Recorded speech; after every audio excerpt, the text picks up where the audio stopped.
while in lesson 2 we will focus on representations on the Cartesian plane, and in the third and last lesson we will consider special angles and solving trigonometric problems in 2 dimensions. In lesson 1, the focus is on the basics of trigonometry. The outcomes for lesson 1. In this lesson, we will discuss the usefulness of trigonometry, similarity of triangles, and the role it will play in basic trigonometry, definitions and applications of trigonometric ratios in right-angled triangles, and definitions and applications of reciprocal trigonometric ratios. We consider the central role of a right-angled triangle in trigonometry. Now, trigonometry deals with the relationship between angles and sides of a right-angled triangle. Consider the right-angled triangle ABC with angle B, the angle of 90 degrees. If we look at this or view this particular triangle from angle A, in other words, imagine that you are standing at angle A, then clearly the side BC is the side opposite angle A, and that's why we call this the opposite side. In the same way, side AB lies next to angle A, and that we call therefore the adjacent side. The longest side, which in this case is side AC, or the side opposite the 90-degree angle, is always called the hypotenuse. If we look at the same triangle but now view it from angle C, in other words standing at angle C, then clearly AB will be the opposite side, CB will lie next to angle C and is therefore the adjacent side, while the longest side, or the side opposite angle B, will still be the hypotenuse. Let us look at some applications of trigonometry. There are many applications of trigonometry. Of particular value is the technique of triangulation used in astronomy to measure the distance to nearby stars, geography to measure the distance between landmarks, the GPS or global positioning system, which you should be familiar with, land surveying, architecture, engineering, and many other fields. Let us briefly discuss similarity of triangles. Consider the following 2 triangles, triangle ABC and triangle PQR. Note that triangle ABC is a reduction of triangle PQR by the factor 2, or the other way around, triangle PQR is an enlargement of triangle ABC by the factor 2. Now these 2 triangles, namely triangle ABC and triangle PQR, are called similar. Note also that the 2 triangles will be equiangular.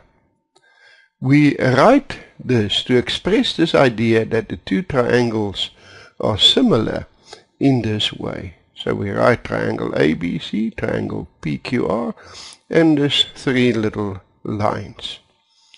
What do we notice? As I've mentioned, firstly, if 2 triangles are similar, then corresponding angles must be equal. Note that angle A and angle P lies opposite the longest of the three sides. So therefore angle A is equal to angle P, as you can see from the indicated measurement. In the same way, angle B and angle Q are both 47 degrees. And note that they lie opposite the sides 6 and 3, which is the middle side in this particular ratio. And then the two angles which we find lies opposite the shortest of the three sides, namely angle C and angle R, are also equal, in this case 29 degrees. Of course, the sum of the three angles, you should notice, is equal to 180 degrees. Furthermore, sides are in the same proportion. So if I take corresponding sides, namely the ratio between side AB and PQ, that is a half. The ratio between, and this of course is the longest of the two sides.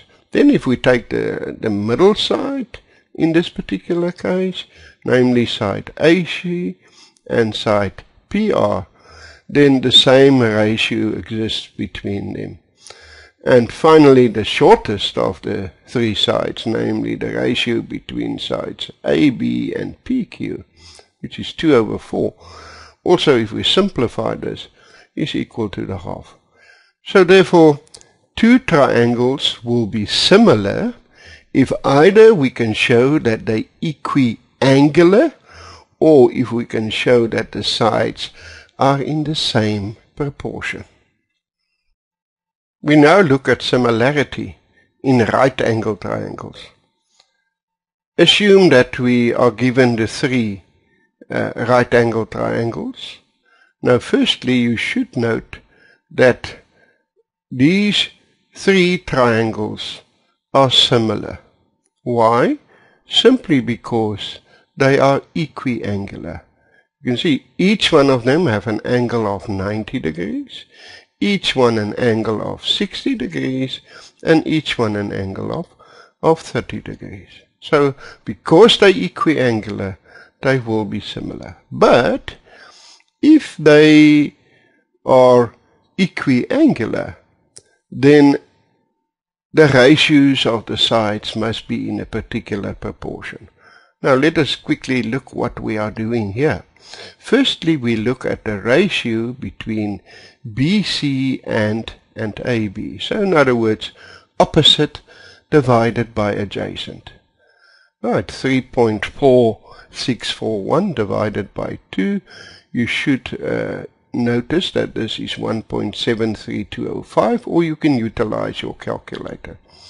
In the same way, if we look at the second triangle, triangle PQR, and we look at that same ratio, namely opposite divided by adjacent, then we obtain the same ratio. Just now I'll bring in the calculator and we can check this. And in the same way, if I look at the last one, in other words, check the ratio between opposite YZ and XY, we should find that it's the same ratio. In the second one, we do a similar type of comparison. Now we compare AB with AC. In other words, we look at the ratio between the adjacent and the hypotenuse. And we do the same here, and the same in the third one. Now this is pretty clear because 2 divided by 4 is a half, 3 divided by 6 is also a half, and 4 divided by 8 is also a half. So we don't need a calculator in this comparison. And in the last comparison, we look at the ratio between BC, which is the opposite, and AC, in other words, the hypotenuse. So we consider the ratio between opposite and hypotenuse in all three triangles, and we always find it's the same. So before I check this calculation, let us make a general conclusion. We can therefore conclude that independent of the relative size of the similar triangles, we find, as we observed in case number 1, that the opposite divided by the adjacent will always give us the same answer. In other words, it's constant. So therefore it doesn't matter what is the size of the triangle, as long as the three or the triangles are similar. In the second case, we observe that if we divide the adjacent by the hypotenuse, then it's always constant. And lastly, we observe that the ratio between opposite and hypotenuse is also constant. So let me just bring in the calculator so that we can check some of the results in 1 and in 3. I'm not going to do all of them. I'm going to leave some of it for you to check. Let us check the ratio between BC and AB. Now BC is 3.4641, and we divide that by AB, which is 2, and that gives us 1.73205. In the same way, for the second triangle, namely if we look at QR, QR is 5.19615 divided by PQ, which is 3. Enter that, and we obtained exactly the same value. In a similar way, you can check the ratios between YZ and XY. I will leave that for you to explore further. We are now in a position to define the basic trigonometric ratios. Let us consider this particular triangle, which is a right angle triangle. Now, from the previous investigation, we've observed that independent of the size of the right angle triangle, so I can pick a right angle triangle of any measurement, as long as it's a right angle triangle, we find that there is a constant ratio between opposite and adjacent, adjacent and hypotenuse, and opposite and hypotenuse. But one important observation that we need to take care of, that we discovered, because remember the example we had, this was 60 degrees and this 30 degrees, so all the sides had different lengths. We discovered that the ratios, although constant, had a different value. And now we want to give to them a particular name. I don't want to say it's a constant. I want to give that constant a name. So if we again consider the names adjacent, opposite, and hypotenuse, we can now go and define the trigonometric ratios of sine, cosine, and tangent of an angle theta in the following way. We've seen that opposite divided by hypotenuse is a constant. Now in this case, we call that constant sine of theta, and we don't write out the word sine. We abbreviate it by SIN, and your calculator will accept this particular idea. In the same way, if I take the adjacent and I divide it by the hypotenuse, we've seen that that is also constant, and this constant ratio we defined as cosine theta, and we abbreviate it by COS or cos. And lastly, the ratio between the opposite and adjacent being constant, we call that ratio the tangent of theta, and we write it as tan of theta. So here we have the three very important trigonometric ratios. Next we look at the reciprocal trigonometric ratios. Each of the three trigonometric ratios has a reciprocal.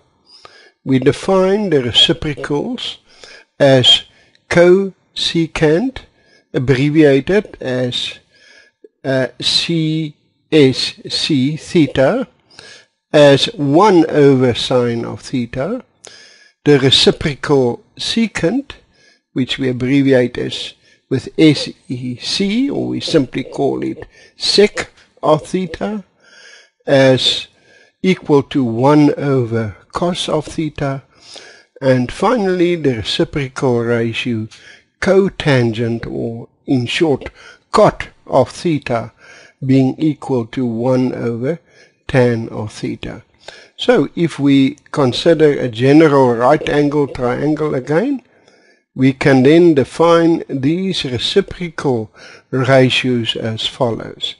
Cosec theta being 1 over sine theta, and remember sine theta is opposite over hypotenuse, so cosec theta is therefore hypotenuse divided by opposite. Sec theta being equal to 1 over cos theta, and remember cos theta is the adjacent divided by the hypotenuse, so therefore sec theta is equal to the hypotenuse divided by the adjacent. And finally cot theta, which is 1 over tan theta, and tan theta being opposite divided by adjacent implies that cot theta is adjacent divided by opposite. Now if we look at a fraction, because this is really fractions or ratios between a numerator and a denominator, in general if we have the fraction a over b, or the rational number a over b, then b over a is the reciprocal. And it is pretty clear that the product of a number and its reciprocal is always equal to 1. So therefore for sine, cos and tan and their corresponding reciprocals cosec, sec and cot, the product of the original trig function and its reciprocal function will always be equal to 1. Next we look at trigonometric ratios, and more specifically relationships between these ratios. So consider the following right angle triangle. The first observation, which is pretty obvious, is that the sum of angles B and C is equal to 90 degrees, because angle A is 90 degrees and the sum of the three angles obviously we know is 180 degrees. So therefore, making angle B the subject of the formula, we find that angle B is 90 degrees minus angle C, and making angle C the subject of the formula, we can write that angle C is 90 degrees minus angle B. So now we can write down the trig ratios for cos, sine and tan. Now cos of B being adjacent divided by hypotenuse is C over A, sine of B opposite over hypotenuse, B over A, and tan being opposite over adjacent is B over C. In a similar way we can write down the three trig ratios for the angle C. So cos of C is now adjacent divided by hypotenuse, B over A, sine of C opposite divided by hypotenuse, C over A, and tan of C opposite divided by adjacent, C over B. Now it's pretty easy to write down the reciprocal ratios. Remember sec of C is 1 over cos of C, so instead of B over A we have A over B. Cosec C is 1 over sine C, so therefore it will be A over C. And cot of C is 1 over tan C, so therefore B over C. In a similar way, which I haven't written down, you can write it yourself. Sec of B will be A over C, cosec of B will be A over B, and cot of B will be C over B. What other relationships can we see? Now, cos of B is C over A, and sine of C is exactly that same ratio. So cos of B is clearly equal to sine over C. But remember, C can be replaced by 90 minus angle B. So cos of B is equal to sine of 90 minus B. Now if the sum of two angles is 90 degrees, we call them complementary angle. So therefore cos of an angle is equal to sine of its complement. In a similar way, you can show that sine of C is cos of the complement of C. I leave that for you to check. Furthermore, sine of B divided by cos over B, sine of B clearly is B over A, divided by cos of B, so we divide by C over A, so we multiply by A over C, the A's cancels out and we get B over C, and this clearly is tan over B. So sine of B divided by cos over B is tan of B. So in this way, if we have tan of an angle, we can always express it as sine of that same angle divided by cosine of that same angle. A last relationship, if we look at this right angle triangle, then from the theorem of Pythagoras, b squared plus c squared is equal to 2a squared. So if we consider the expression sine square of b plus cos square of b, now sine square of b is b over a square, so it's b square over a square. Cos square of b is the square of cos b, cos being c over a. If I square that, I get c square over a square.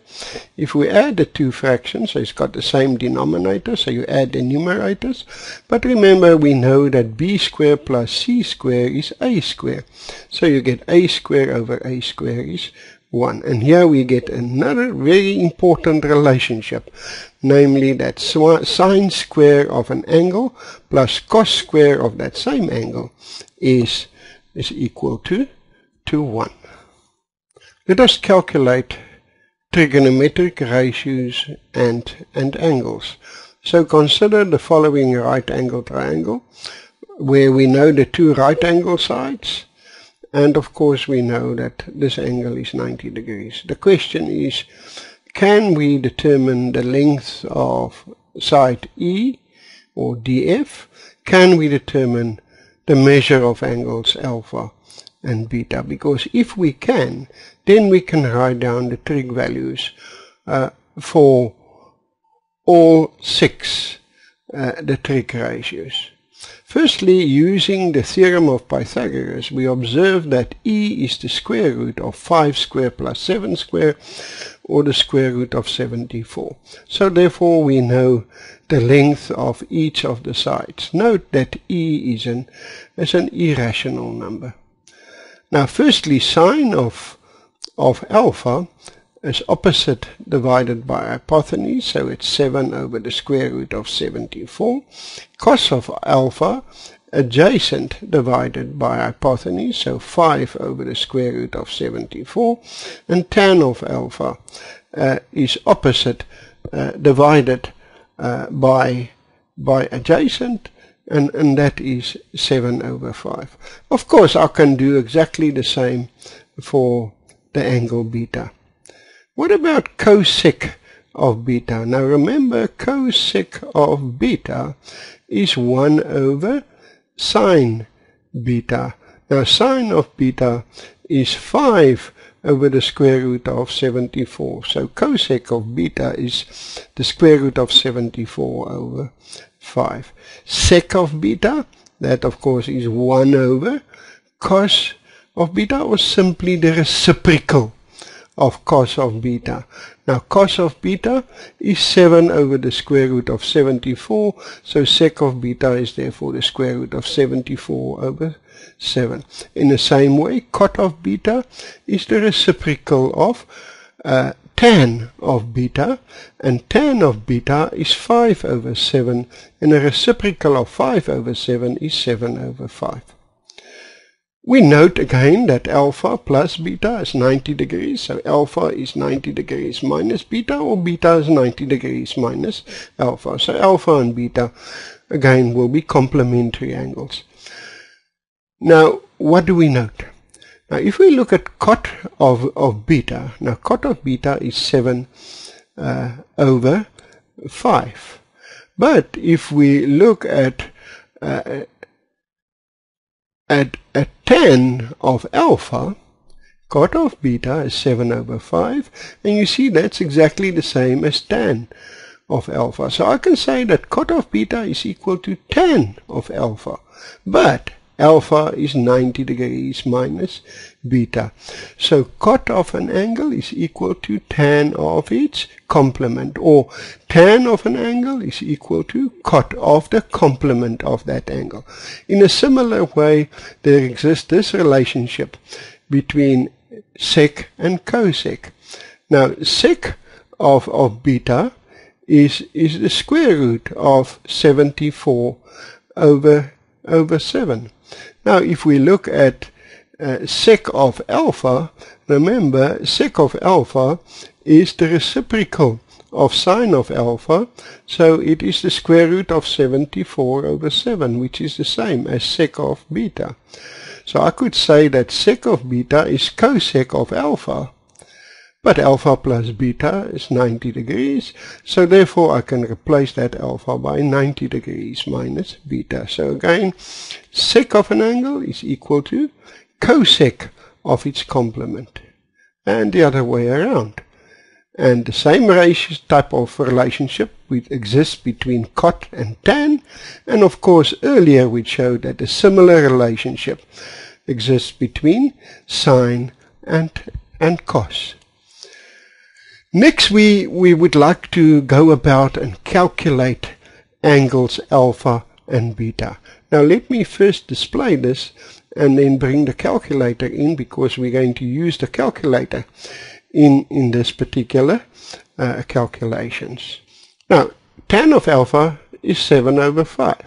So therefore alpha is tan inverse of 7 over 5. So you see, if you want to go from the value to the angle, you need to work in the opposite direction.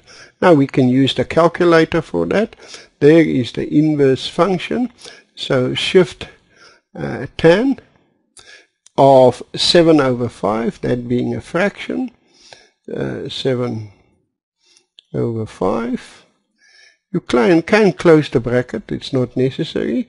If we enter that, and because we are in degree mode here, we find that to the nearest 2 decimals, alpha is 54.46 degrees. In the same way, I can work out the value of angle beta. Now angle beta, now remember I use here cos of beta. You could just as well have said tan of beta, but I'm going to utilize cos of beta. Remember, we've worked out that E is equal to the square root of 74. So cos of beta, adjacent divided by hypotenuse, is therefore 7 over the square root of 74. So again, as before, beta is therefore cos inverse of the value here. And for this, to find the angle beta, we can utilize our calculator. So I find the inverse of cos, and the ratio here is 7 over the square root of 74. Enter this, and we get to the nearest 2 decimals that this angle beta is 35.54 degrees. Now note, if I add these two angles, alpha plus beta, you should be able to see that this is equal to 90, which must be the case because they are complementary angles. In this example, we want to calculate the lengths of unknown sides. So consider this right angle triangle. We know the value of, or the measure of angle C, so obviously therefore we also know the measure of angle B. We know the length of the hypotenuse, and therefore we need to find the lengths of the two right angle sides. So we can utilize cos, for example, to find the value of B, because we can say that cos of angle C, or cos of 38 degrees, is adjacent divided by hypotenuse, or B over 15. So now making B the subject of the formula, and this we achieve by interchanging the two sides and then multiply throughout by 15. So B is therefore 15 multiplied by cos of 38 degrees, and you can use your calculator to show that this is approximately 11.82 units. In the same way, I could utilize sine of C, or sine of 38, being opposite divided by hypotenuse, or C over 15, and then making C the subject of the formula. You get that C is 15 times sine of 38 degrees, and again utilizing your calculator, you will get this particular answer. The question may be, is there a way that I can be sure about the correctness of this answer? Well, what you can do, you can use your calculator as a checking device, because tan of 38 degrees is C over B, and if you use your calculator, you get that that's approximately 0.781. And then if you take your calculator and type in tan of 38 degrees, you will get exactly this answer. So let me bring in the calculator to check all the, or some of these computations. Right, let us firstly check the first two computations. That B is 15 times cos of 38. Remember, it's not necessary to put that bracket there, and you see that's 11.82. And the same way, C is 15 multiplied by sine of 38 degrees, and that is 9.24. And then the final check, where we want to check this correctness here, tan of 38 is C over B. So if I take the fraction 9.23 divided by 11.82 and change that to a decimal, you get that that's approximately 0.7881. And if we calculate at the same time tan of 38, then we find that this is approximately the same answer of 7.81. We are now in a position to tackle the first tutorial dealing with basic trigonometric ratios.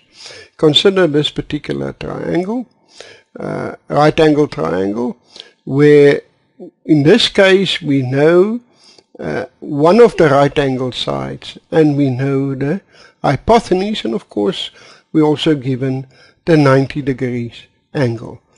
You need to determine the length of side D, because then we will know all three the sides. After that, it should be easy to find the value for sine of alpha, sec of beta, sec square of alpha minus tan square of alpha, and finally the measure of angle alpha. And once you know that, of course, then you know the measure of angle beta. In the second sketch, Here we know an angle, and we know one of the right angle sides, and of course we know the 90-degree angle. So in this particular triangle, you are expected to determine the hypotenuse, the length of the hypotenuse, and the length of the second right angle side. I suggest that you pause the video, do tutorial 1, and then come back and view possible solutions. Let us look at a suggested solution to problem 1 from tutorial 1. So again, if we utilize the sketch, the first question was to find the measure or the length of side D. Now D being a right angle side, so therefore from the theorem of Pythagoras, it's the square root of 10 square minus 3 square, so 100 minus 9, or the square root of 91. Next we need to write down the trig ratio for sine of alpha. Sine of alpha is opposite, which we know now is the square root of 91 over hypotenuse, so it's the square root of 91 over 10. Sec of beta, of course, is the reciprocal of cos of beta, and cos of beta is adjacent, square root of 91 over 10, and the reciprocal of that is 10 over the square root of 91. Now sec square alpha minus tan square alpha is the next expression for which we must find the value. Now sec of alpha, remember sec is the opposite of cos, not the opposite, the reciprocal of cos, cos being 3 over 10, so it's 10 over 3 square. Tan of alpha is the square root of 91 over 3, square that. So if we square the first one, we get 100 over 9. If we square the second fraction, we get 91 over 9. And that's clearly 9 over 9, or 1. So a very interesting relationship that we find here. Remember, we had a similar one earlier, where we have showed that sine square of an angle plus cos square of an angle is 1. And here we find something very similar type of relationship between sec square of an angle and tan square of an angle. So I'm getting the funny suspicion that there must be a similar type of relationship between cosec square of an angle and cot square of an angle. And I leave that for you to investigate. And then finally, we need to find the measure of angle alpha. Now, to be on the safe side, I'm going to utilize the side lengths that was given. You can always make a mistake with this one, and then this answer will be incorrect. So I know that if I want to find alpha, I know the adjacent and I know the hypotenuse, so it's pretty safe to say that cos of alpha is 3 over 10. So alpha is then the inverse of cos of 3 over 10. And again, as I illustrated before, you can utilize your calculator and you will find that alpha is approximately 72.54 degrees. And of course then we also know the measure of angle beta.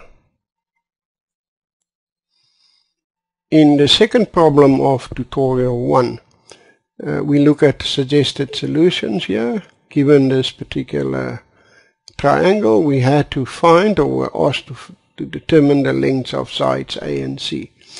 Now, to determine the length of side A, we know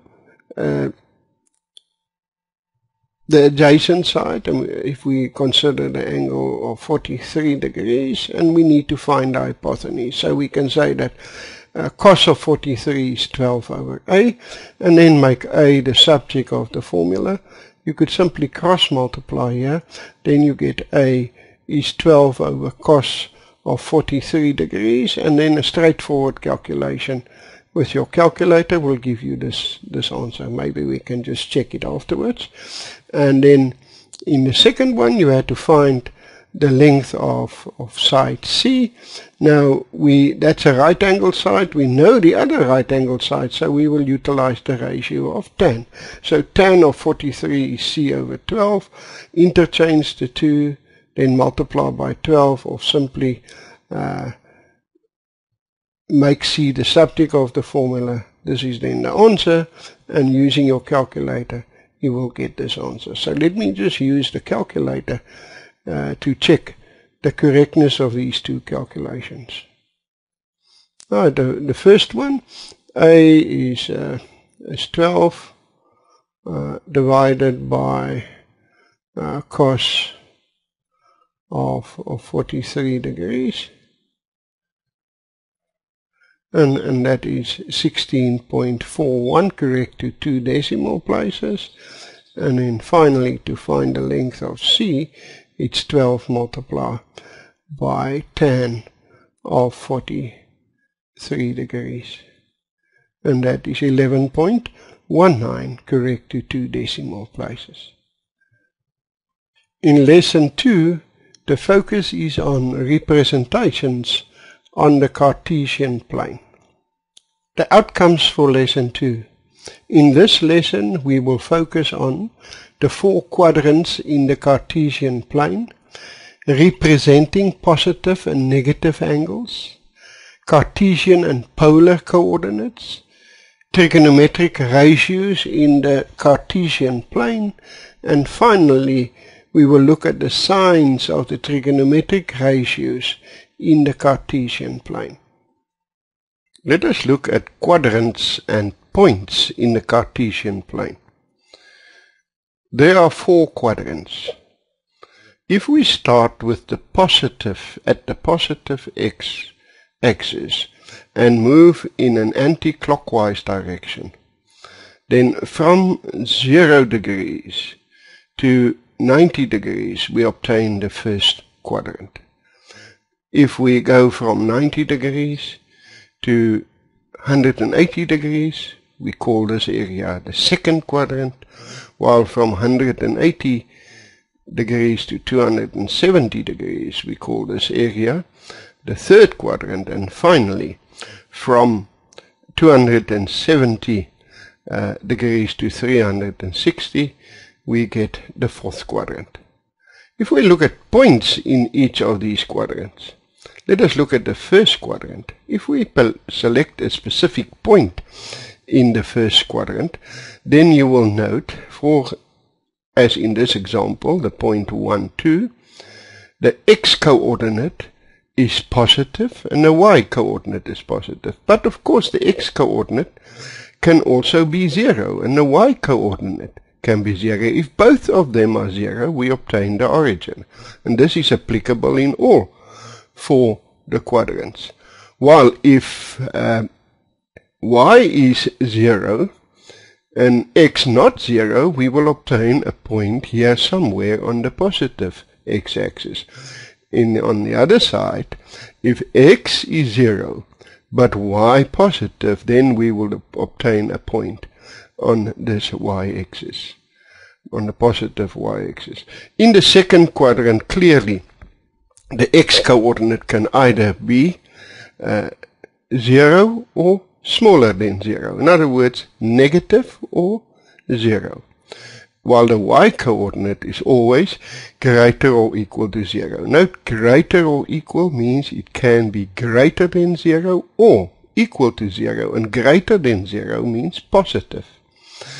In the third quadrant, both the rectangular components will be negative or 0. So x can be smaller or equal to 0, and y can be smaller or equal to 0. And finally, in the last quadrant, the x component of a point is greater or equal to 0, while the y component is either negative or 0. So by considering the signs of the components of a particular point, the coordinates of a particular point, we can establish whether that point will lie in the first, second, third, or fourth quadrant.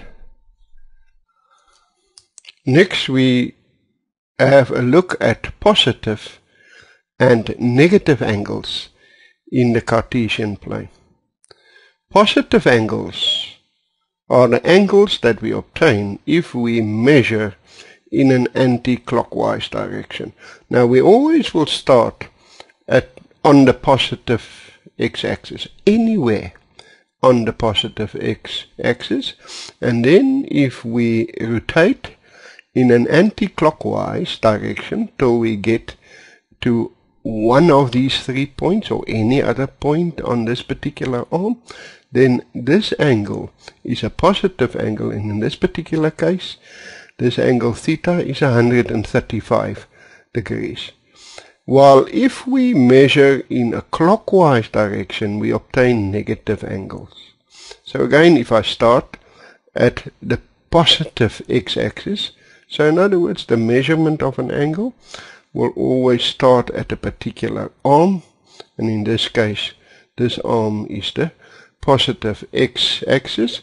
And if I move in a clockwise direction till I reach this terminal arm, and I can move to any point on this terminal arm, then this particular angle is a negative angle. In this case, if we measure it, we find that it's minus 225. A few important things to take note of.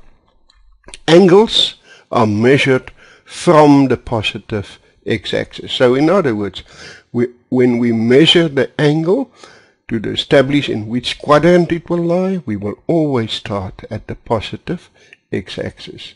The positive x-axis is the initial arm of the angle.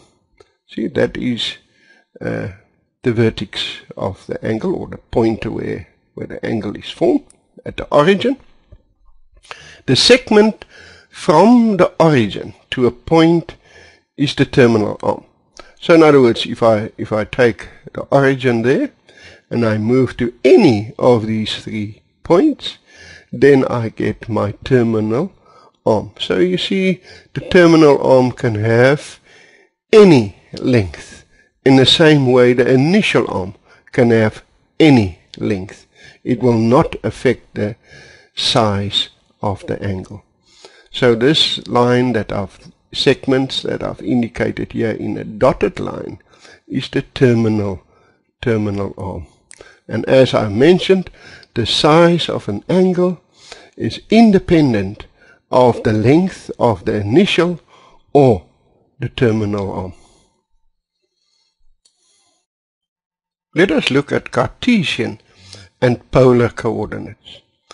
We can define the position of a point on the Cartesian plane in 2 ways. The first way is by means of the Cartesian coordinates or the rectangular coordinates. Like in this particular case, the x component is -2 and the y component is 2. So from the origin, I will move therefore 2 units in a negative x direction and then 2 units in a positive y direction to obtain this particular point. So to find the position of the points by making use of Cartesian coordinates, we utilize the x coordinate and the y coordinate of a particular point. The second way that we can define the position of the point is by making use of polar coordinates. Now in this particular case, we make use of this angle, right? And we make use of the length of the terminal side. It's also called the radius. So in other words, if you construct a circle with the origin as center and the length of the terminal side as the radius, we will get a circle. So in this particular case, the angle is 135 degrees, which will clearly take us to the second quadrant, and then the radius is the square root of 8, or 2 times the square root of 2, so we can then find this point. And note we write this as PR theta, and there is the first one is the length of the radius, the second one the angle measure. So to find the position of a point in this way, we utilize the angle and the radius, and remember this radius must be positive. It can't be be 0. And another name for the radius really is the length of the terminal side. We look at an example where we want to convert Cartesian coordinates to polar coordinates. So we are given the Cartesian or the rectangular coordinates xy to be minus 2, 2. So obviously this is a point in the second quadrant.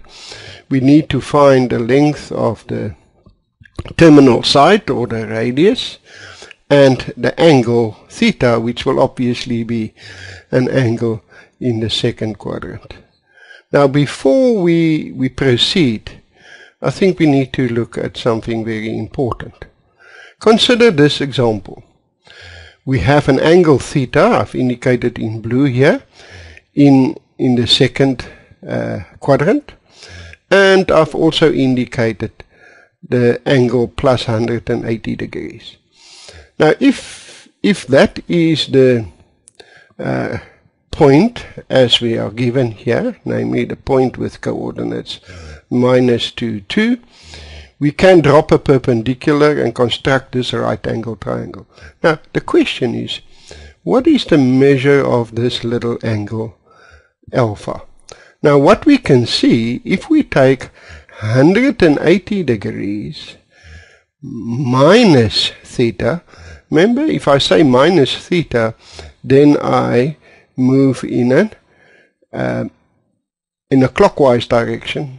So if I start on this hypotenuse as my initial side and I move in a clockwise direction until I get to the positive x-axis, then this angle will be minus theta. So 180 minus theta will actually give us the angle alpha. So if we make alpha the subject of the formula, then it's pretty clear that alpha is 180 degrees minus theta. This is important to us because we want to give this little acute angle in this triangle a name. So now you should understand this particular sketch. We have plot the Cartesian coordinates. We drop the perpendicular. We know the length of the adjacent side to be 2, the opposite side to be 2. We know that this little angle, as I discussed here, is 180 degrees minus theta. We now want to find out two things. We want to know what is r, the length of this terminal side, and we want to find the measure of angle theta. So the first one task is pretty easy, finding the value for r. R is the square root of the x component square plus the y component square. So this gives us then the square root of 4 plus 4, or 2 times the square root of 2, and if I use my calculator I find that this is approximately 2.8284. Now we need to find the value of theta. We know that tan of 180 degrees minus theta, you see this is an acute angle within this little triangle, is equal to 1. Now why is this the case? Now tan of an angle, in this case 180 degrees minus theta, is opposite divided by adjacent. So it's 2 divided by 2, and that is 1. Now to find the angle, we say 180 degrees minus theta is therefore the inverse of tan of the value of 1. And you can use your calculator, or you should actually know from a previous discussion, if the right angle sides are in a ratio 1 to 1, then this angle must be 45. It's one of the special angles.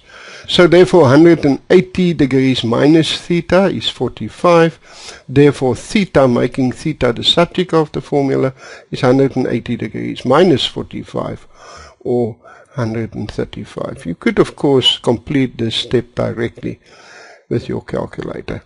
So therefore we I've come to a solution here, namely that the polar coordinates is 2 square root 2, that's the length of the radius, 135 degrees being the angle measure.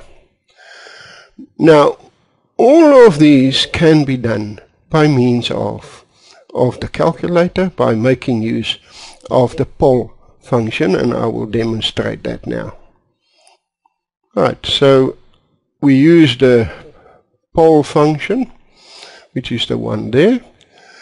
So it's shift pol. So we're asking the calculator, what is the polar coordinates if the rectangular coordinates are minus 2, 2? So I type in the rectangular coordinates, minus 2, and then a comma, which is the second function there of the closing brackets. 2, 2. Close this bracket, and then simply enter, and it shows me that R is 2.8284 approximately, while if we move on a little bit further, it shows us that theta is 135. So you can do this directly by means of your calculator, or you can use your calculator simply here as a checking device. In this example, we want to convert polar coordinates to Cartesian coordinates. So we are given the polar coordinates are theta to being 3 square root 2, 225 degrees, and we want to find the rectangular coordinates x and y. So we can sketch it like this. Clearly the angle is an angle in the third quadrant, and we know the length of the terminal side to be 3 times the square root of 2. So again, from this point we can drop a perpendicular and complete this little triangle, and we want to find out what is the value of A and B, in other words the right angle sides of this right angle triangle, and also what is the value of beta. Now that observation is important because firstly we note that 270 degrees, note I'm going in an anti-clockwise direction, minus beta, then I go in a clockwise direction, that's why I'm saying minus beta, is equal to 225 degrees because I go in an anti-clockwise direction. So making beta the subject of the formula, it is pretty clear that beta is therefore 270 degrees minus 225 degrees, or 45 degrees. So now we are in a position to find the values of A and B, and then of course we can find the rectangular coordinates. So the first observation is that sine of beta, or sine of 45, is opposite divided by hypotenuse, so A divided by 3 times the square root of 2. So therefore A, making A the subject of the formula, is 3 times the square root of 2 times sine of 45 degrees, and you should know that sine of 45 degrees is 1 over the square root of 2. Square root of 2's can cancel out, you get 3. Now if A is 3, then the x component of the point is minus 3. In a similar way, cos of beta, or cos of 45, is adjacent, namely b over r. So b over 3 times the square root of 2. Cross multiply, then we can make b the subject of the formula. So b is 3 times the square root of 2 times cos of 45. And again, you should know that cos of 45 is 1 over the square root of 2. So we end up with a value of 3, and thereby y, to be, because it's negative, is minus 3. So therefore the point P with coordinates minus 3 is the Cartesian ordered pair of coordinates. An easy way that we could either check this or get the result directly is by making use of the REC function of the calculator. So all we do is we type in rec and then supply the polar coordinates which was given to us, and then the calculator will directly tell you what is the Cartesian or rectangular coordinate. So let us do it with the calculator. So I simply select the rec function. That's the second function there above the minus. So it's shift rec, and we supply the polar coordinates, which is 3 times the square root of 2. Then put in a comma, second function of the closing brackets, and 225. Note the calculator is in degree mode, so that's really 225. Press the enter key, then it tells me clearly that x is -3 and y is -3. Let us look at the trigonometric ratios in the Cartesian plane. Now, if we make use of the rectangular coordinates, x and y, and the polar coordinates, theta and r, we can firstly write down that this particular point P with coordinates x, y can also be expressed in terms of the polar coordinate values. So let us discuss this a little bit. Firstly, we observe that sine of theta is y over r, and cos of theta x over r. Of course, tan, you can always say, is sine divided by cos, and you get y over x, or you could straight away see it from the little triangle. Now, the important thing here is that we can say that x is r cos theta and y is r sine theta. So instead of saying the rectangular coordinates is x, y, we can say it is x being r cos theta, it's r cos theta, and y being r sine theta, it's r sine theta. So if you know r and you know theta, you can actually determine x and y. So therefore the rectangular coordinates of a point P, x, y can be written as coordinates r cos theta, r sine theta. Of course, similar observations can be made with the reciprocal ratios. I leave that for you. Or once you know the values for sine of theta and cos of theta, you obviously know tan, and then you know the reciprocal ratios as well. Now let's make one change. Instead of just taking any circle, we're going to take the unit circle. In other words, a circle with a radius 1. So now things are going to change slightly. So if this radius is 1, that means we replace this r by 1. Then this coordinate simply become cos theta, sine theta. And this is very handy. So whenever you have a circle and it's a unit circle, then we know the coordinates of that point. The x coordinate is cos of theta, and the y coordinate is sine of theta. So important then that from now on, if we make R1, we can directly write down the values for the x coordinate and the y coordinate as it is cos theta and sine theta. Let us look at the signs of the trigonometric ratios in the 4 quadrants.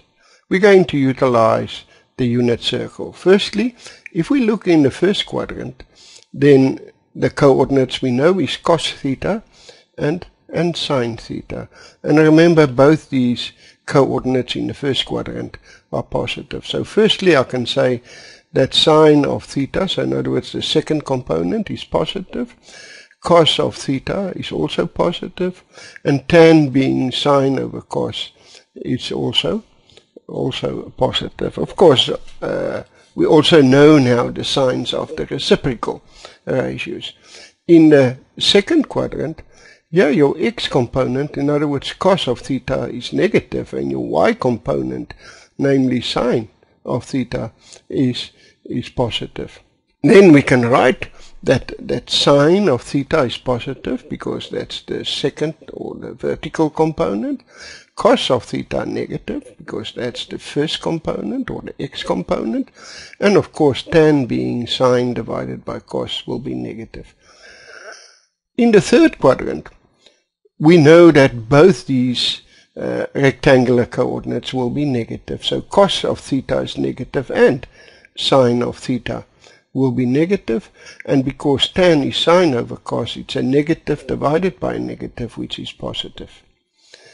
And then finally, in the fourth quadrant, we know that the x component, namely cos of theta, is positive, but the y component is negative.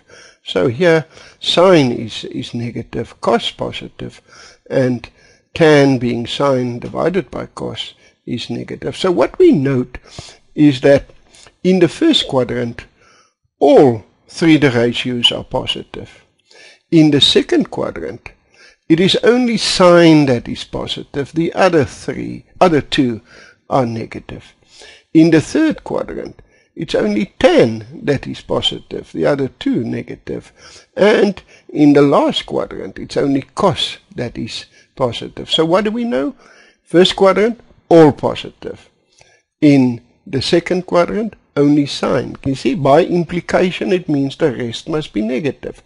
In the third quadrant, it's only tan that's positive. In the fourth quadrant, it's only cos that is positive. So in summary, in the first quadrant, all of them will be positive.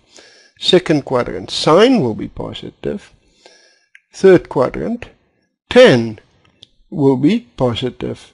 And in the fourth quadrant, cos positive. So remember the word cost, starting in the fourth quadrant and go in an anti-clockwise direction. You should now be ready to tackle tutorial 2, dealing with representing points on a Cartesian plane. In the first problem, you need to determine the polar coordinates if the Cartesian coordinates is given to be 5 square root 3 and 5. While in the second example, you need to determine the Cartesian coordinates if the polar coordinates are given to be 10 and 120 degrees. And in the third example, we are given a point with coordinates minus 4, 7. Clearly, this is a point in the second quadrant. You need to determine r and theta, in other words, the polar coordinate values. And then after that, determine the values of tan square of theta and also 3 cosec of theta. And in the fourth problem, you are given that cos of theta is minus 3 over 5, and furthermore that theta must be an angle in the third quadrant. You are requested to determine theta, sine theta, and sec theta. I suggest that you pause the video, do this tutorial 2, and then come back and view possible solutions. Let us look at a suggested solution to problem 1. You are given the Cartesian coordinates and you need to determine the polar coordinates. So we have this particular sketch because both the x and the y components are positive. Therefore clearly this is a point in the first quadrant, and we need to determine the angle as well as the length of the terminating side. So one way of doing this is to utilize your calculator and make use of the pole function, and then we will find that the output is equal to r and 30, so therefore the polar coordinates will be 10 and 30 degrees. A second possibility is to calculate r, making use of the theorem of Pythagoras. Remember, we can drop a perpendicular here, then we know the right angle sides, So it's then the sum of the squares of the right angled sides, the square root of that, and working this out, so that will be 25 times 3. That's 75 plus 25 is 100, and the square root of 100 is 10. And then to calculate theta, we observe that tan of theta is opposite, which is 5 divided by the adjacent, which is 5 times the square root of 3. So therefore theta is the inverse of tan of the value. Of course the 5's cancel out, so it's 1 over the square root of 3, and that is 30 degrees. Now you could easily use your calculator in all these computations.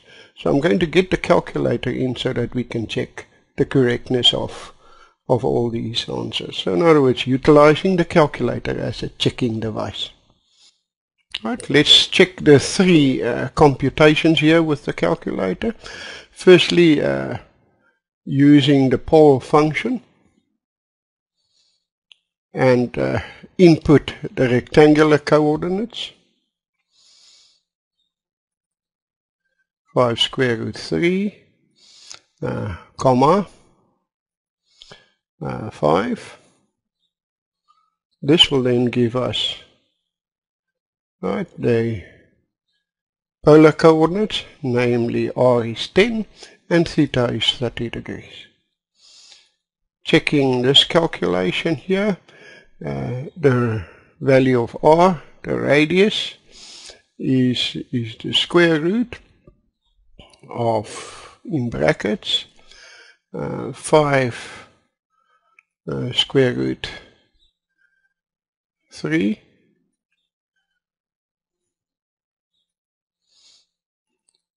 all squared, plus 5 square, and that gives us a value of 10.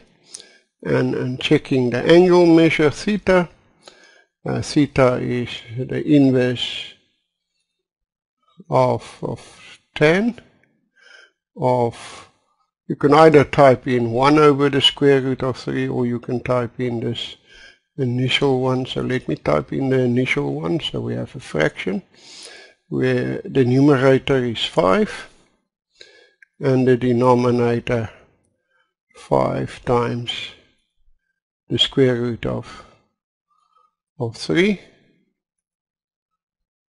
Right. Not necessary really to close the brackets, but I'll just do it for completeness, and then press the equal. That will give you that this angle is 30 degrees. Let us look at suggested solutions for problem 2 in tutorial 2. So you need to find the Cartesian coordinates for this given polar coordinate. So we can complete the sketch. We know the angle is 120, so it's in the second quadrant. We know the radius, or the length of the terminal side, is 10, so we can drop a perpendicular, and our problem really is to find the values of A and B, in other words the lengths of the right angled sides, because then we can write down the coordinates for the point xy. The coordinates will there be, the x coordinate will be minus b, and the y coordinate will clearly be a. So one way of doing it is to make use of your rec function and type in the polar coordinates, and then the calculator will directly give you this particular answer. So the Cartesian coordinates is therefore minus 5, 8.66, and you can easily check with your calculator that 8.66 is 5 times the square root of 3. So that's an approximate value. If we use the well-known 60 degrees, 30 degrees right angle triangle, you should know by now this ratio, specifically if we make the radius 1, then we can calculate x firstly by calculating b, and we can say that cos of b is b over 10. So therefore b is 10 times cos of 60. But cos of 60 is clearly from this sketch a half, and 10 times a half is 5. Therefore x is minus 5, as we've seen there. In a similar way, we can find the value of y by calculating the value of a. So again we say sine of 60 is a over 10, therefore a is 10 times sine of 60, and from this well-known sketch we see that sine of 60 is the square root of 3 over 2, and so therefore we get 5 times the square root of 3, so therefore y is 5 times the square root of 3. I will not do the calculation. I think we've done sufficient of these, but I will advise you to use your calculator to check the correctness of this particular result. Next we look at suggested solutions to the third problem of tutorial 2. We are given a point with coordinates minus 4, 7, obviously clearly a point in the second quadrant. We need to find the polar coordinate values r and theta, as well as tan square of theta and 3 cosec of theta. So we firstly can complete this particular sketch. So we can plot the point minus 4, 7 in the second quadrant, drop a perpendicular, and then complete this right angle triangle where the adjacent side will be 4 and the opposite side 7. The hypotenuse is the r. We know the angle theta, and we've earlier discussed that this little acute angle inside this triangle can be written as 180 degrees minus theta. So firstly we use the well-known theorem of Pythagoras, and then we can straight away see that r is the square root of 65. To determine the value of theta, we make use of tan of 180 degrees minus theta being 7 over 4. So therefore 180 degrees minus theta is tan inverse of 7 over 4. Utilizing your calculator, and I leave that for you to check, you will get an answer of 60.26 degrees, correct to 2 decimal places. Then it's just a case of making theta the subject of the formula. So we have 180 degrees minus theta is 60.26 degrees. Therefore theta is 180 degrees minus 60.26 degrees, or 119.64 degrees. Next you need to find tan square of theta. Now tan of theta is opposite divided by adjacent, so that's 7 divided by minus 4. Remember, tan is negative in the second quadrant, and we square that, and of course now the negative will disappear and you get 49 over 16. And 3 cosec of theta, so it's 3 times. Now to get cosec of theta, we know that cosec is the reciprocal of sine, and sine being 7 over the square root of 65, cosec will be the square root of 65 over 7, so we end up with an answer of 3 square root 65 over 7. We now look at suggested solutions to the last problem in tutorial 2. You are given that cos of theta is minus 3 over 5. Now in other words, cos of this ratio is negative, so the angle theta can either lie therefore in the second or the third quadrant, but it's clearly given to us it must lie in the third quadrant.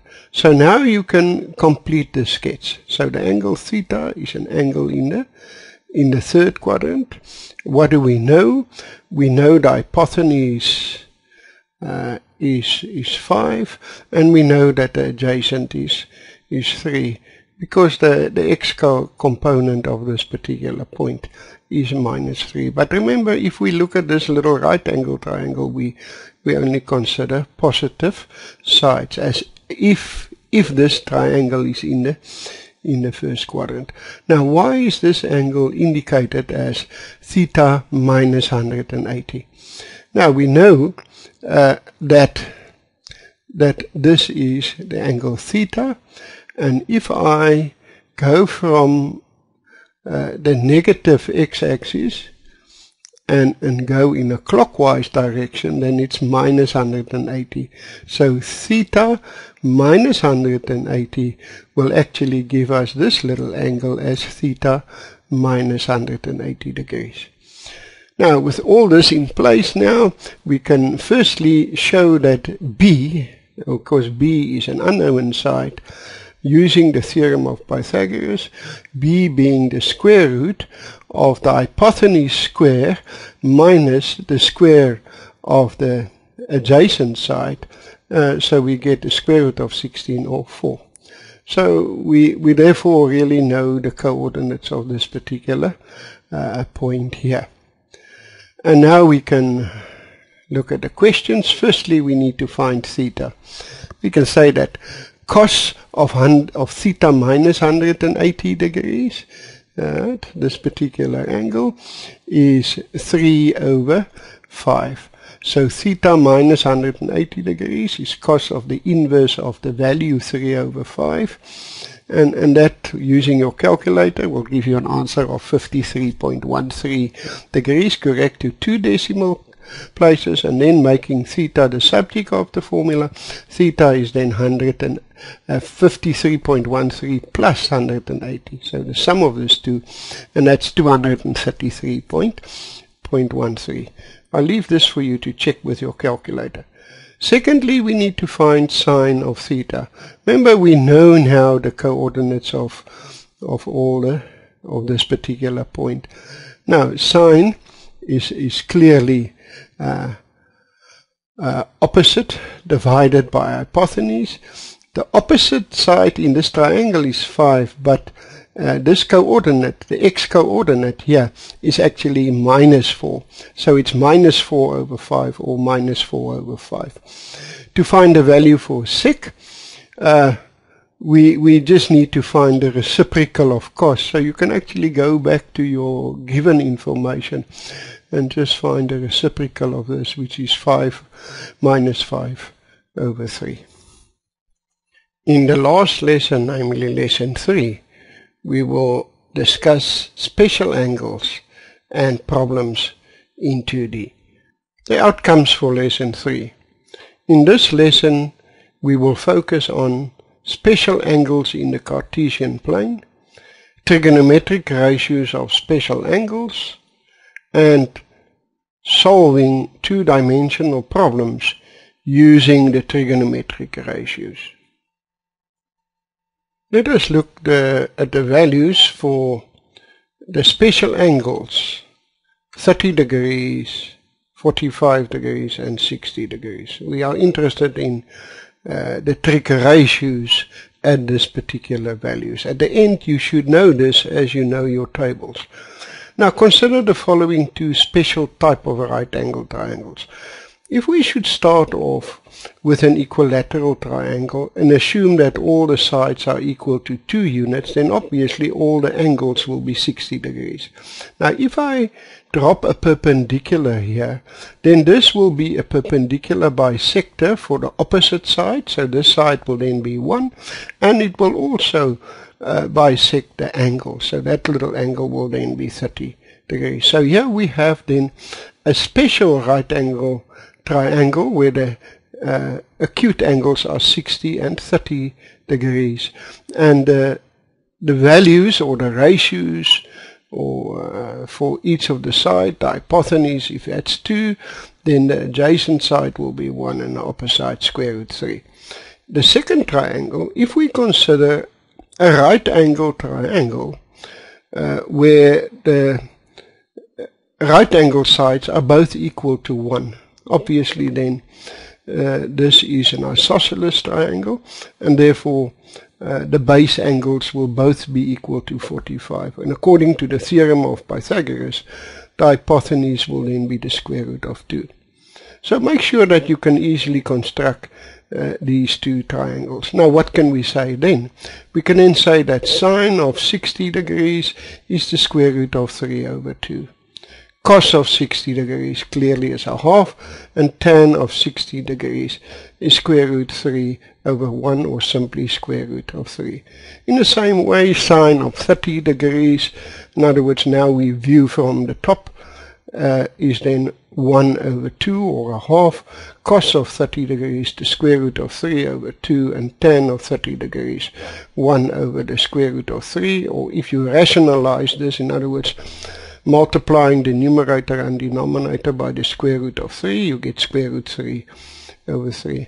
Note, sine of 60 degrees is the same as cos of 30 degrees. This is something that we've mentioned earlier, that sine of an angle is equal to cos of the complement of that angle, because 60 degrees and 30 degrees are complementary angles. In the same way, cos of 60 degrees is identical to sine of its complement, namely 30 degrees.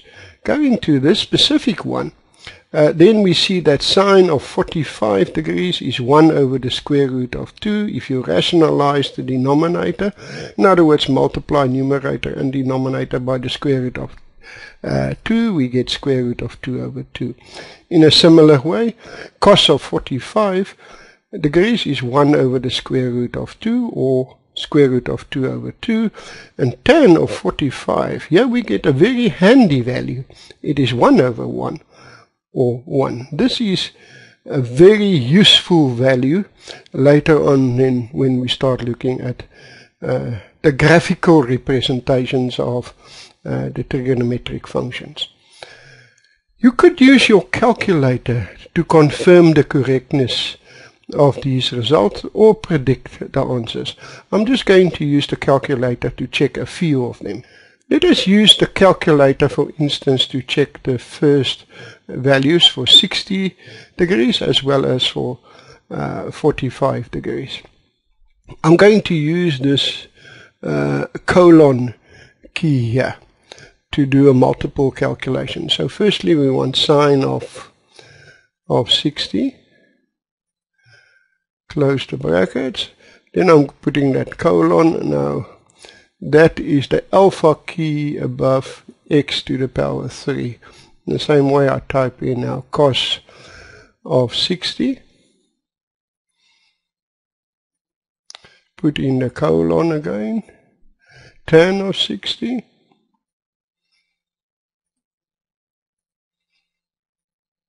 colon again, and I want to check these as well.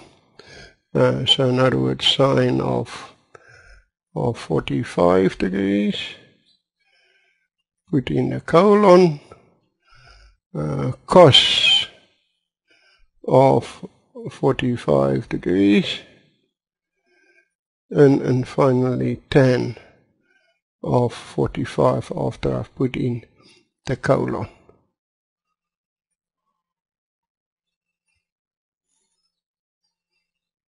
Now I can recall them one by one. Firstly, we see that sine of 60 is the square root of 3 over 2. Cos of 60 is equal to a half. So we're just confirming the correctness. Tan of 60 is the square root of 3. Sine of 45 is square root of 2 over 2. Can you see the calculator will always give you an answer where the denominator is always rationalized. Cos of 45, square root of 2 over 2, and tan of 45, 1. Now you can, by pressing the equal button, you can view it again. So this is handy to have. Next we look at the same special angles in similar triangles. Consider the following two similar triangles. Now this is the triangle we discussed earlier on. And now we're going to have a similar triangle, in other words a smaller version. This is a reduction of the first one by the factor 2. So we divide all the sides by 2. Right. And then we obtain the similar triangle. So we can now utilize any of these two and write down the trig ratios. I suggest this one is the much easier one because note because the hypotenuse is 1, sine of 60 really becomes the opposite side. Cos of 60 becomes simply the adjacent side. And of course tan, maybe it's better to look here, it's the square root of 3, or you could simply say it's sine sine of 60 divided by cos of 60. In the same way, we can clearly see if we view from the top, and I'm focusing on this one, then sine of 30 is the opposite side, cos of 30 is the adjacent side, and tan of 30 obviously again the opposite divided by the adjacent, or sine of 30 divided by cos of 30. Now this smaller triangle, in other words the triangle where the hypotenuse is 1, is very useful if we look at the unit circle in the Cartesian plane and then determine the trig values for the different ratios by making use of this unit circle. Let us look at these special angles in the second quadrant. Consider the following sketches. Here we have again the 30 degree, 60 degree right angle triangle where the hypotenuse is equal to 1. Now the reason why the hypotenuse, we select this to be 1, because now we can transfer this to the unit circle, right? So I can complete this little triangle in the second quadrant. Of course, this being 60 degrees, it means that the angle under consideration is 120 degrees. Now we've seen before that the coordinates can be written in terms of the polar values, r cos theta, r sine theta, but because r is 1, it simply becomes cos theta, sine theta, and in this case theta is 120.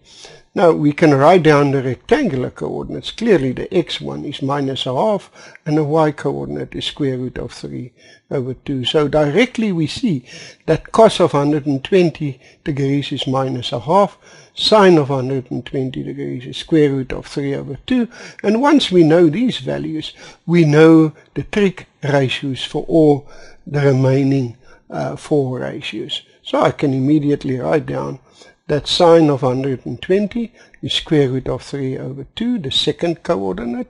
Cos of 120 is -1/2, the first component of that point. And of course tan, being sine divided by cos, we can clearly determine the value to be minus the square root of 3. I haven't indicated it here, but from this we can clearly see that cosec of 120 will be 2 over the square root of 3. Sec of 120 will be -2 over 1, or simply -2, and cot of 120 will be -1 over the square root of 3. What we have discussed here for the second quadrant applies in all other quadrants in a similar way. The only thing that we need to do is to take in consideration the signs of the trig ratios in the different quadrants, as well as the signs of the components of a point in these 4 quadrants. We can now use the unit circle to represent special angles in all 4 the quadrants. If we look at this particular diagram, we can start off in the first quadrant and having the angle here as 30 degrees, and because it's the unit circle, the coordinates is cos 30 degrees, sine 30 degrees. Going back to your special triangle, you should be able to fill in the values of square root 3 over 2.5. The same if we use the 45 degree right angle triangle and we make the hypotenuse 1, we will come up with the values for cos of 45 and sine of 45 as 1 over the square root of 2 and 1 over the square root of 2. And finally, if we select the angle to be 60 degrees, right, we will get that cos of 60 degrees is 1/2 and sine of 60 degrees is the square root of 3 over 2. Now the other points are simply a reflection. of these 3 green points. If I reflect this sort of in the vertical axis, in the y-axis, we will then find values for cos of 150. In other words, this acute angle is 30, so the obtuse angle is therefore 150. So we can then find values for cos of 150 and sine of 150. In the same way, if this acute angle is 45, we consider cos of 135 and sine of 135. Can you see the values are the same? You just need to take in consideration that the x components are negative, right, in the second quadrant, while the y components must be positive. In a similar way, we can find the values for cos of 120 and sine of 120. And if we reflect this again in the x-axis, we obtain these 3 blue points here, and we can write down similar values. And reflecting this finally in the y-axis, or reflecting these green ones in the x-axis, we obtain this red points here. So here we have immediately 12 very important points, which I suggest that you make sure that you know it as if you know your tables, because this is very useful when we look in the next video at the graphical representations of the trigonometric functions. Now we look at special angles related to 0 degrees, 90 degrees, 180 degrees, 270 degrees, and 360 degrees. Consider the unit circle. And you know, if we have a unit circle, then the coordinates of a point is given by cos theta, sine theta. So it depends on the angle. And more specifically, we focus on 4 crucial points on the axes.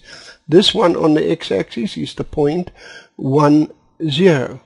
And of course the angle is either 0 degrees or 360 degrees. So immediately we see that cos of 0 degrees is 1 and sine of 0 degrees is 0.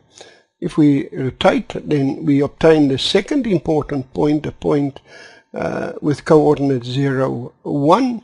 And the angle is 90 degrees, so we obtain values for cos of 90 degrees, which is 0, and sine of 90 degrees as 1.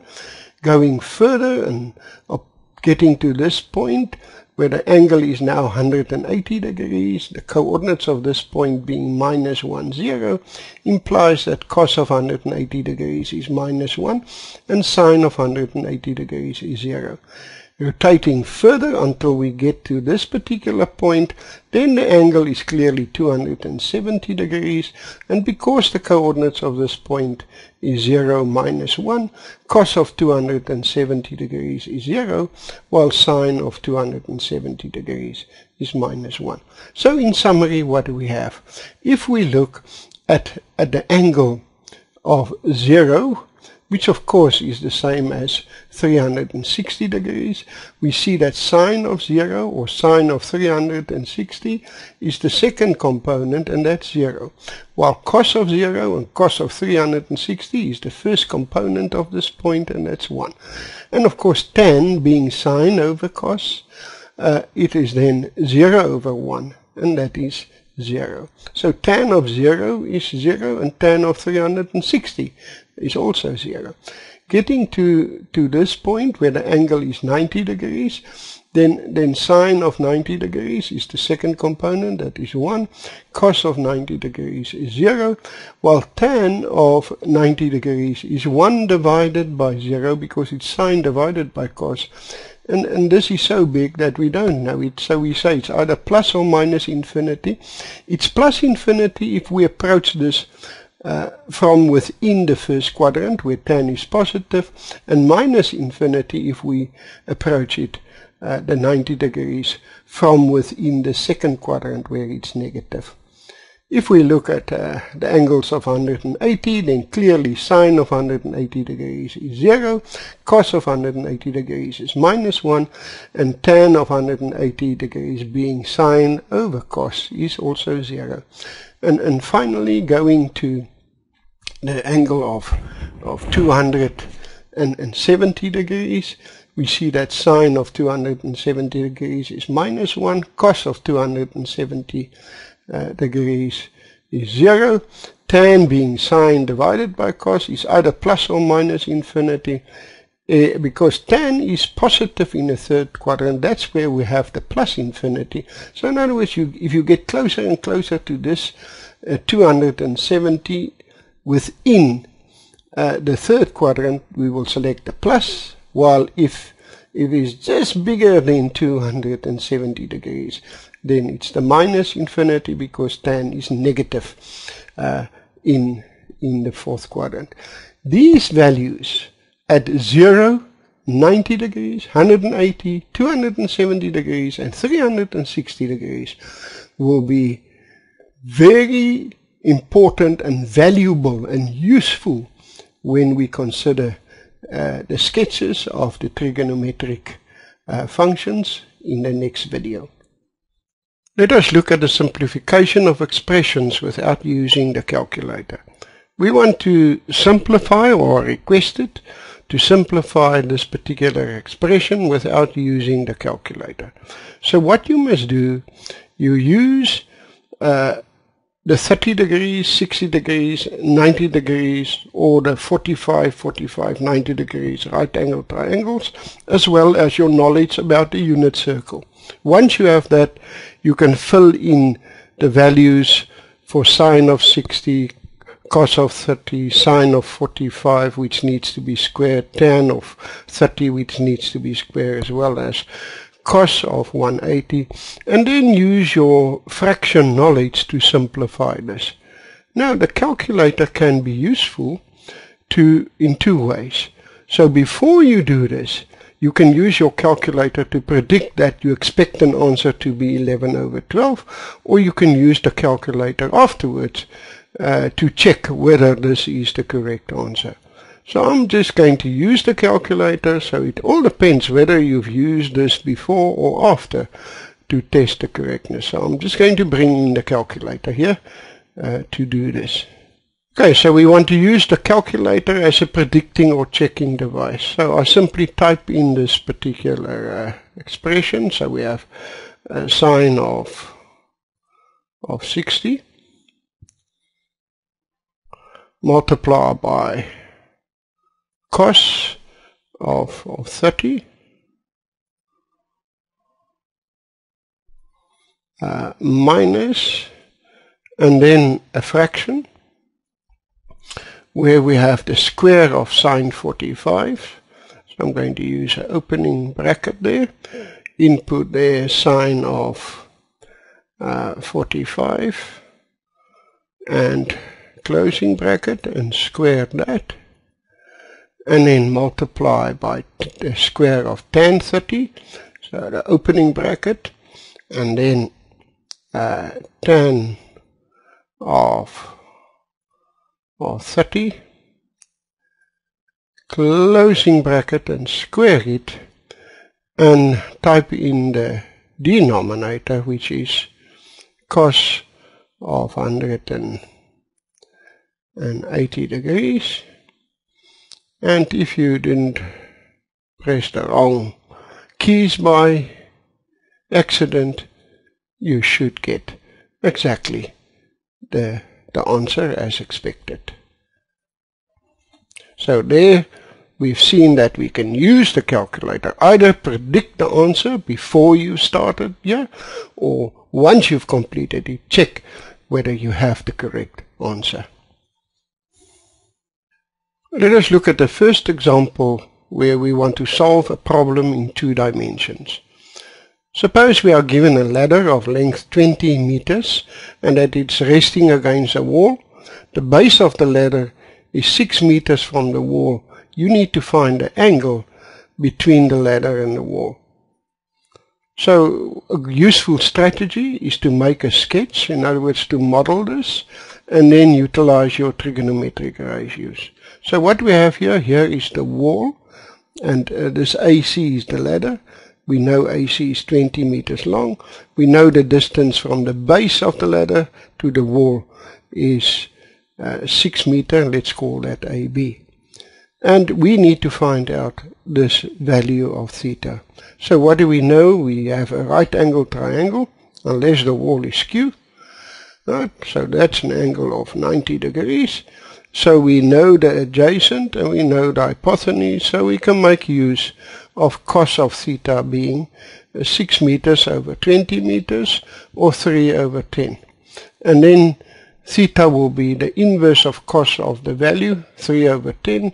Again, you can utilize your calculator to show that this angle is 75.54 degrees, accurately to 2 decimals. Let us look at the second example where we want to solve a problem in 2 dimensions.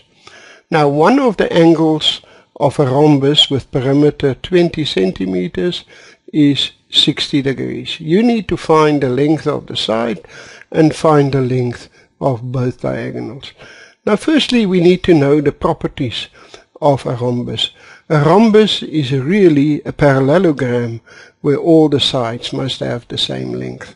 So clearly, each of the sides will be 5 centimeters long. They give us that one of the angles is 60 degrees. So we assume that this angle is 60 degrees. What do we know about the diagonals? Well, the diagonals of a rhombus, because it's a parallelogram, will bisect opposite angles. So each of these little angles will be 30 degrees. That being 120, each of these will be 60 degrees. Furthermore, the diagonals bisect each other perpendicular. So this angle is 90 degrees. And if we can find the values for B and A, we will have the values for the diagonals, or the lengths of the diagonals. So firstly, the first question, the side length is perimeter divided by 4, so that is clearly 5 centimeters. To determine the value of A, because once we know the value of A, we will know the length of the diagonal DB. I can utilize this right angle triangle, and as I mentioned before, angle DAC must be 30 degrees. So you can say sine of 30 degrees is A over 5, or A is 5 sine 30 degrees. So therefore dB is twice A, so it is 10 times sine of 30 degrees, but sine of 30 degrees you should know by now is a half, so we get 5 centimeters. It is not mentioned that you're not allowed to use your calculator, so you can actually from this particular expression go to the final answer. In the same way, I can find the length of diagonal AC if I know the length of B. So now if I utilize cos of 30 degrees, then I can say it's adjacent divided by hypotenuse, so it's 5 over 5. B over 5, therefore B is 5 cos 30 degrees, so AC is twice B, so it's 10 times cos of 30 degrees, so it's 10 times the square root of 3 over 2, or 5 times the square root of 3, so many centimeters. You are now in a position to tackle tutorial 3, dealing with special angles and problems in 2D. In the first problem, you need to simplify without using your calculator the given expression here. In the second problem, here we have that the foot of a tower and the bottom of a building lie on the same horizontal plane. We also know that from the top of the building, the angle of elevation to the top of the tower is 73 degrees, and the angle of depression to the foot of the tower is 41 degrees. If we know further that the distance between the tower and the building is 45 meters, it's expected of you to determine firstly the height of the building as well as the height of the tower, correct to the nearest centimeter. And in the third and last problem, if we know that the angles in a triangle is 40 degrees, and 100 degrees. In other words, this particular triangle is an isosceles triangle, And we also know that the perimeter for this triangle is 20 centimeters. You need to find the length of each of the sides of the triangle. I suggest that you pause the video, do tutorial 3, and then come back and view possible solutions. Let us look at a suggested solution to problem 1 of tutorial 3. You need to simplify this particular expression without using your calculator. Now what you will need is the 60 degrees, 30 degrees right angle triangle, as well as the 45 degree right angle triangle, as well as the unit circle in which the values of 0 degrees, 90 degrees, 180 degrees and 270 degrees are indicated. Now with these 3 tools you should be able to solve this particular problem. So firstly, sine of 45, using this particular triangle, we see it's 1 over the square root of 2, and you need to square that. Tan of 30 degrees, opposite divided by adjacent, it's 1 over the square root of 3, and that you need to square as well. Divided by cos square of 30, so going back to this first triangle, you can see that cos of 30 is adjacent divided by hypotenuse, so square root of 3 over 2, and square that. From this we subtract sine 200, the fraction in which sine of 270 degrees is part of it, and from this unit circle you can clearly see that sine of 270 degrees is minus 1. We need cosec of 30 degrees. Now remember, this is the reciprocal of sine, so I need to find sine of 30 degrees, and that is clearly a half, so the reciprocal of that is 2 over 1, or simply 2. We need sec of 60 degrees, that's the reciprocal of cos, and cos of 60 degrees is a half, so and the reciprocal of that is 2 over 1, or 2. And finally we need cot of 45, and that is clearly equal to 1 because it is adjacent divided by opposite. Once you have all these values, then it's just a case of making use of your fraction knowledge and then simplify it. And finally, I'm not going to do it because by now you should be familiar with these techniques, is that you can use your calculator as a checking device to check the correctness of this answer. Next we look at the suggested solution to problem 2 of tutorial 3. Here is the sketch of the given information. Remember, AB is a building while CD represent a tower. What do we know in addition? We know that if we at the top of the building, the angle of elevation to the top of the tower is 73 degrees. Now, angle of elevation means that if you're an observer at point B and you look in the direction of BE, you need to raise your eyes through an angle of 73 degrees to look exactly at the top of the tower. Furthermore, from the top of the building, the angle of depression to the foot of the tower is 41 degrees. What does that mean? If you're an observer at point B and looking in the direction BE, you need to look down through an angle of 41 degrees to look exactly at the foot of the tower. In addition, we know that the distance between the building and the tower is 45 meters, so therefore from A to C is 45 meters, and that of course is the same as the distance from B to E. Firstly, we need to find the height of the building. So in other words, we want to find the length of AB, which of course is the same as EC. So I can make use of tan of 41 in the right angle triangle BEC, and then we can say that tan of 41 is clearly opposite divided by adjacent, so EC divided by BE, but EC is the same as AB. I want AB because AB indicates the height of the building, and AC, of course, I know is equal to 45 meters. Then I can easily make AB the subject of the formula, so you get AB is tan of 41 degrees times 45 meters, and this is 39.12 meters if you utilize your calculator. Now the question was that you had to find this correct to the nearest centimeters, and because there's 100 centimeters in 1 meter, it implies you need to give this answer correctly to 2 decimals. So therefore the height of the building is 39.12 meters. Secondly, you had to find the height of the tower.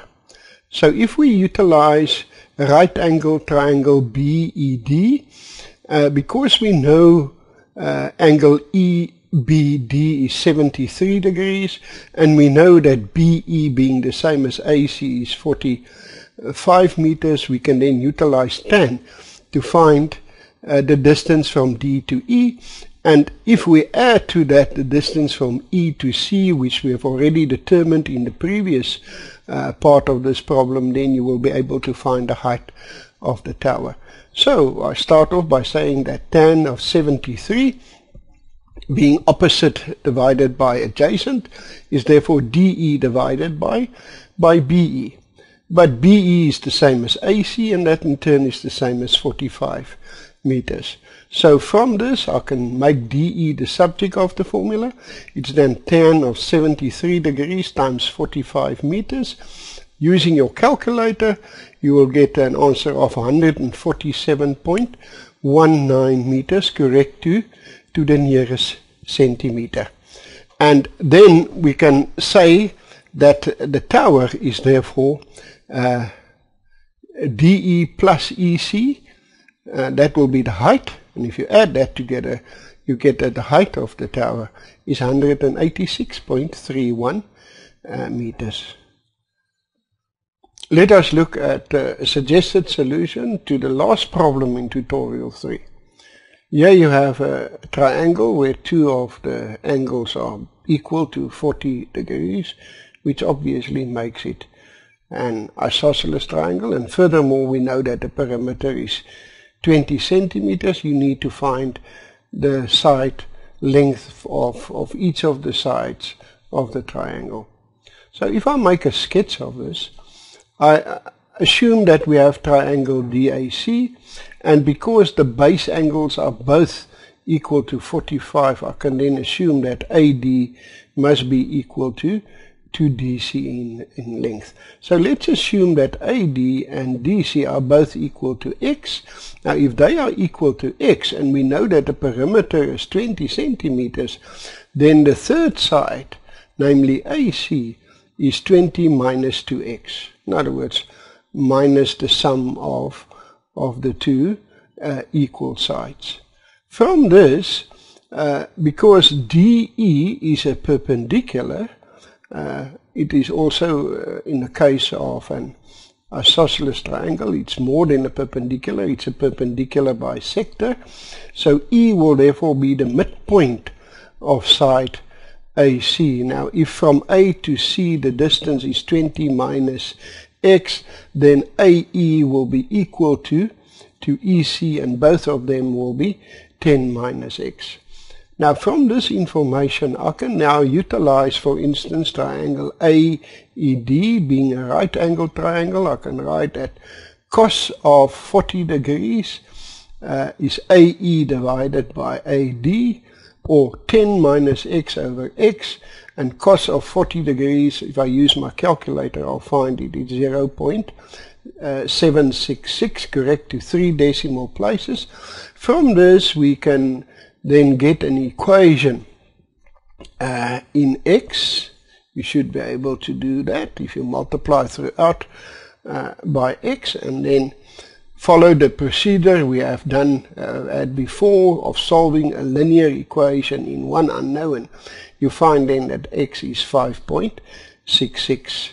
So the length of the sides are therefore 5.66 and 5.66 because that's x and x, and the other side is 20 minus 2x, so it's 20 minus twice 5.66 or 8.68 centimeters. You can use your calculator to check the correctness of this particular computation.